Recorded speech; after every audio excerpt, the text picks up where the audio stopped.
નમસ્કાર વિદ્યાર્થી મિત્રો, હું મિત્ર પ્રકાશ કણજે યુટ્યુબ ચેનલમાં તમારું સ્વાગત કરું છું મિત્રો. તો અહીંયા આગળ આપણે ધોરણ 6માં વિદ્યાર્થી મિત્રો ચેપ્ટર નંબર 1 છે આપણું. કયું છે? સંખ્યા પરિચય. તો આ ક્લાસ નંબર 1 છે મિત્રો. જો તમારે ગમે તે ગણિત, વિજ્ઞાન, સમાજ અને દરેક વિષયના ક્લાસ તમને નીચે મિત્રો લિંક મળી જશે અને ત્યાં આગળ તેને તમે જોઈ શકો છો, અથવા તો ત્યાં આગળ મને વોટ્સઅપમાં તમે ફોટો મોકલીને શીખી શકો છો. તો સૌથી પહેલાં આપણે સંખ્યા પરિચયનો આપણે અભ્યાસ કરીએ મિત્રો. તો હવે હું તમને કહું છું મિત્રો કે સંખ્યા કેવી રીતે બને છે. શાંતિથી સમજવાનો પ્રયાસ કરીશું મિત્રો. તો સંખ્યા કેવી રીતે બને છે? તો સૌથી પહેલાં હું તમને પ્રશ્ન લખું: 1, 2, 3, 4, 5, 6, 7, 8, 9 અને 0, અથવા તો 0 હું આ લખી દઉં. બરાબર, ચલો. હવે હું આ બધાને તમે શું કહેશો મિત્રો? સંખ્યા કહેશો, એકમો કહેશો, કે અંગ્રેજીમાં કહીએ તો આપણે કે નંબર. બરાબર. તો આને આપણે શું કહીશું મિત્રો? આને આપણે શું કહીશું? મિત્રો આને આપણે શું કહીશું મિત્રો? શું કહીશું? અંકો કહીએ છીએ. શું કહીએ છીએ? અંકો. તો અંકોનો મતલબ શું થાય? માની લો કે હું તમને કહું છું આ 30 છે અને આ 03 છે. તો આમાં અંક કેટલા છે? આમાં અંક કેટલા છે મિત્રો? અંકોની સંખ્યા કેટલી છે? અને આમાં અંકોની સંખ્યા કેટલી છે મિત્રો? તો હવે મિત્રો તમે મને કહો કે આમાં અંકોની સંખ્યા કેટલી છે અને આમાં અંકોની સંખ્યા કેટલી છે. તો સૌથી પહેલાં તમે શું કહેશો કે આમાં 2 અંક છે, 1 અને આ 2. અને આમાં કેટલા અંક છે? 1 અને 2. તો શું આ સાચું છે મિત્રો? ના, આ શું છે? ખોટું છે. તો સાહેબ કેવી રીતે સાચું બને છે? ચલો મિત્રો જોઈએ આપણે. હવે હું તમને કહું છું કે 1, 2, 3, 4, 5, 6, 7, 8, 9, 10.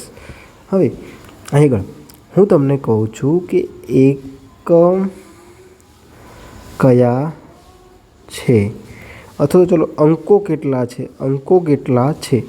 તો મિત્રો 1થી ને લઈને 9 સુધીને જે પણ સંખ્યા છે એ બધા શું છે મિત્રો? અંકો છે. આગળ શૂન્યનો પણ સમાવેશ થઈ જાય છે. બરાબર? હા. પરંતુ આ 10 શું છે મિત્રો?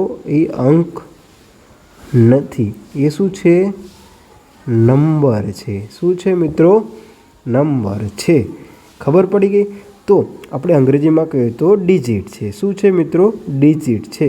ડિજિટનો મતલબ શું થશે મિત્રો? 0થી લઈને 9 સુધીના કેટલા ડિજિટ હોય છે મિત્રો? 10 ડિજિટ હોય છે. કેટલા ડિજિટ હોય છે? 10 હોય છે. કયા કયા? જો હું તમને ગણાવું મિત્રો. જો આપણે બધું શાંતિથી સમજવાનું છે, કશું જ વસ્તુ ગોખવાની નથી મિત્રો. તો ચલો, આ 1 અંક, આ 2 અંક, આ 3, આ 4, 5, 6, 7, 8, 9 અને 10. આટલી ખબર પડી ગઈ? તો હવે ચલો હું તમને કહું છું, અહીંયા આગળ પ્રશ્ન પૂછું છું મિત્રો. શીનો? 0, 1, 2, 3. આમાંથી સૌથી મોટી સંખ્યા કઈ છે? સાહેબ શું મજાક કરો છો? 3 જ હોય ને? હા. ચલો, આટલી ખબર પડી ગઈ બેટા. હવે હું તમને કહું કે 0 123 મોટા કે 123 0 મોટા?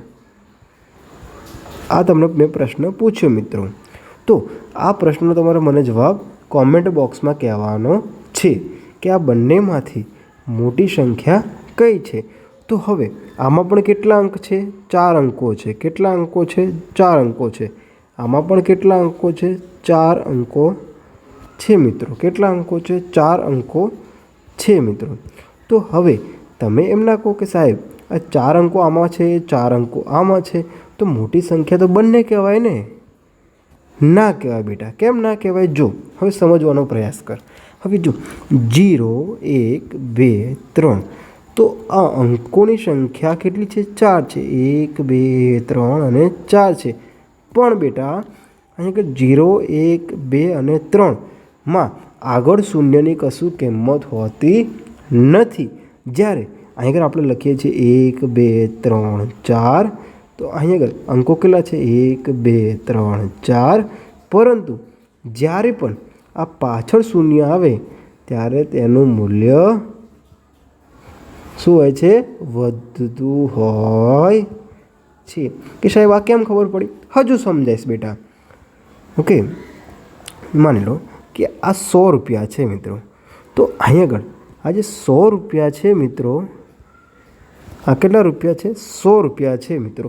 તો આ જે 100 રૂપિયા છે એમાં અંકો કેટલા છે? 3 અંકો છે. આપણે અંગ્રેજીમાં કહીએ તો 3 ડિજિટ છે મિત્રો. શું છે? 3 ડિજિટ છે. બરાબર? હા સાહેબ, આ વાત સાચી તમારી. હવે આ જે 3 અંકો છે બેટા, એ 3 અંકોમાં એક શું છે? 1 છે, અને આ 0 છે, આ 0 છે. તો આગળ શું છે? એક અંક છે, આ બીજો અંક છે, અને ત્રીજો અંક છે. તો આની કિંમત શું થઈ ગઈ? જે શૂન્ય શું છે? એકની પાછળ લાગ્યા. ક્યાં લાગ્યા? પાછળ લાગ્યા. તો શું થઈ જાય? જે આગળના અંકમાં શું કરે છે? વધારો કરે છે. હવે મિત્રો જુઓ, હવે હું તમને કહું છું કે આ કેટલા રૂપિયા છે? તમે કહેશો સાહેબ કે 100 રૂપિયા છે. ચલો હવે બીજો પ્રશ્ન પૂછું છું બેટા, કે આ કેટલા રૂપિયા છે? કે 1 રૂપિયો છે. શું છે? 1 રૂપિયો છે. હવે પણ જો બેટા, હું તમને હજુ પ્રશ્ન પૂછું છું કે 0 1 આ કેટલા છે? તો તમે ગણતરી શું કરશો? આ 1 10 100 1000 10,000 કેટલા છે? 10,000 રૂપિયા છે. આટલી ખબર પડી ગઈ? હા. તો હવે આ વસ્તુ આપણે જોઈ લીધી મિત્રો. તો હવે શું ખબર પડી? કે આગળના શૂન્યનું કિંમતનું મૂલ્ય હોતું નથી. તો કિંમતનું મૂલ્ય કોનું હોય? માત્ર ને માત્ર જે અંકની પાછળ શૂન્ય લાગે, પાછળ શૂન્યની કિંમત થાય છે. હવે ચલો, તમને પ્રશ્ન કેવા પ્રકારના પૂછાય છે જી? બરાબર મિત્રો? તો જુઓ, માની લો કે હું તમને પ્રશ્ન પૂછું છું કે 2 અંકની ઉપયોગ કરીને મોટામાં મોટી સંખ્યા બનાવો. બરાબર મિત્રો? તો હવે જો 2 અંક કેટલા કીધા છે? 2 અંક. તો 2 ડિજિટ કીધા છે આપણને મિત્રો. ડિજિટ એટલે કે અંક. ઓકે, થોડુંક અંગ્રેજી પણ શીખતા જઈશું. તો હવે ડિજિટ કેટલા હોય આપણી પાસે? 1 3 4 5 6 7 8 અને 9 આટલા ડિજિટ હોય છે. હા સાહેબ. હવે કેટલા અંક ઉપયોગ કરવાના છે? 2 જ ઉપયોગ કરવાના છે. તો 2 અંક જ ઉપયોગ કરવાના છે. તો હું માની લો કે 0 2 હું કરી શકું, અથવા તો 2 0 કરી શકું. તો હવે કેટલી કરી શકું? સૌથી મોટી સંખ્યા કઈ બનશે?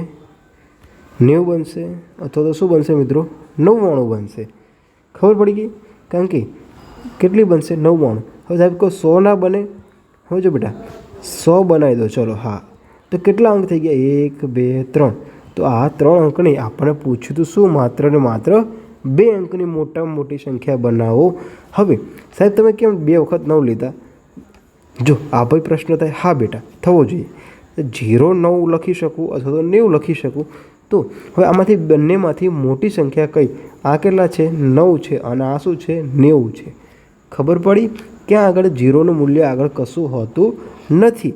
જ્યારે 9ની પાછળ શૂન્ય લાગે છે મિત્રો, પાછળ લાગે છે, ત્યારે તેની કિંમત વધી જાય છે. તો આ જ કોન્સેપ્ટ હતો, અને આ જ વસ્તુ શીખવાની હતી મિત્રો સંખ્યા પરિચયમાં નાની એવી બાબતમાં. તો હવે મિત્રો તમારે શું કરવાનું છે? તમારે હવે જે પણ ક્લાસ આવશે મિત્રો આગળ, દરેકે દરેક ક્લાસના ટોપિક વાઇઝ આપણે ક્લાસ મૂકીશું મિત્રો. તો આને તમારે શું છે કે ધોરણ 6 થી લઈને મિત્રો 10મા સુધી કશું પણ ગણિત, વિજ્ઞાન, અંગ્રેજી, સમાજમાં ના આવડતું હોય તો નીચે મારી લિંક આપેલ છે, ત્યાં આગળ જઈને તમે મને વોટ્સઅપ કરી શકો છો મિત્રો. તો મિત્રો 24/7 એટલે કે 24 કલાક 7 દિવસ ગમે ત્યારે તમને જે પણ ટૉપિક ગણિત, વિજ્ઞાન ગમે તે વિષયમાં ના આવડતું હોય, ધોરણ 6 થી લઈને 10 સુધીના તમે એનો ફોટો પાડો, વોટ્સઅપ કરો મિત્રો. નીચે મારી લિંક આપેલ છે. મારો એક જ અભિયાન છે મિત્રો, સૂરજનો પ્રકાશ. જે અભિયાન છે એમાં ગુજરાતના 1 કરોડ વિદ્યાર્થી મિત્રોને સાથે જોડીને આ શિક્ષણનો ધંધો આપણે શું કરવાનો છે? બંધ કરવાનો છે મિત્રો. તો ચલો આપણે શરૂઆત કરીએ છીએ મિત્રો ધોરણ 6ની, જ્યાં સંખ્યા પરિચયથી લઈને જ્યાં સુધી તમારું ધોરણ 6 અથવા તો 10મા સુધીનું ગણિતનું, વિજ્ઞાનનું, સમાજનું, અંગ્રેજીનું બધું જ શિક્ષણ અહીંયા આગળ તમને મફતમાં મળી જશે મિત્રો. ઓકે, મફતમાં મતલબ એવો છે મિત્રો કે આપણે શિક્ષણનો ધંધો બંધ કરવાનો છે. માટે ચલો વિદ્યાર્થી મિત્રો મળીએ, નવો ક્લાસ જુઓ, નવું શીખો અને જીવનમાં તેનો ઉપયોગ કરતા જઈએ મિત્રો. જય હિન્દ, જય ભારત.